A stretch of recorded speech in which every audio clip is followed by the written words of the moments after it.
While there's no shortage of games with 8 and 16-bit aesthetics, fast-paced gameplay, and roguelike elements, I still enjoy them, and I just got done playing another one called Skelly Celeste. But is this one a blast to heckin' back?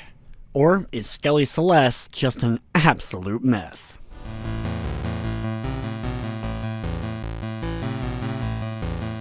Skelly Celeste is a fast-paced, arcade-style action game where your goal really is to see how high of a score you're able to get and see how long you're able to survive in the game's various modes.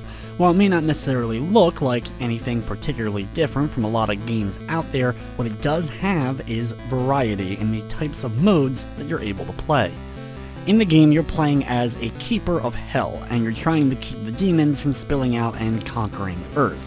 You do this by attacking them with your two main weapons, either firing out a shot or straight up hitting them with your axe.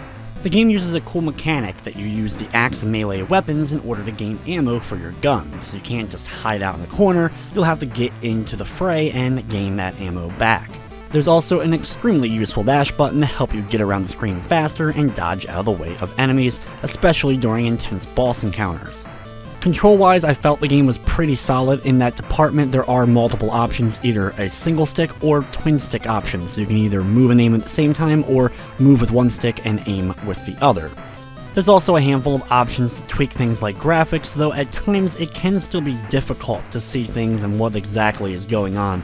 Enemies can sometimes blend in with the background, enemy fire can also do the same, so while I think the game and its sprite-based stuff is pretty cool, like some of the monster designs and the like, I do think some may end up having a little bit of trouble sometimes differentiating exactly what is going on. When it comes to game modes, there's three main types.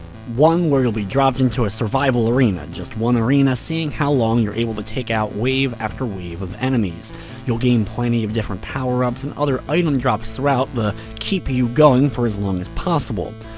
You then have it where you'll be battling a room full of enemies. Once you clear out the room, you'll jump through a warp to go to the next room. Between the rooms, you'll get a random item that, of course, you'll have a choice between a few different ones that can power you up in a variety of ways.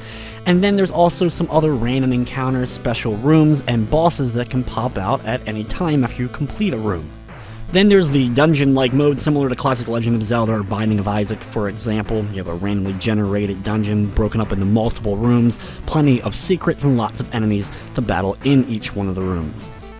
In any of the modes, as you defeat enemies and complete tasks, you're going to gain a variety of new aesthetic items to change up the appearance of your character, as well as you'll gain new information on the various enemies and card drops. These cards can then be played in a small card game that is very much inspired by Final Fantasy VIII's Triple Triad.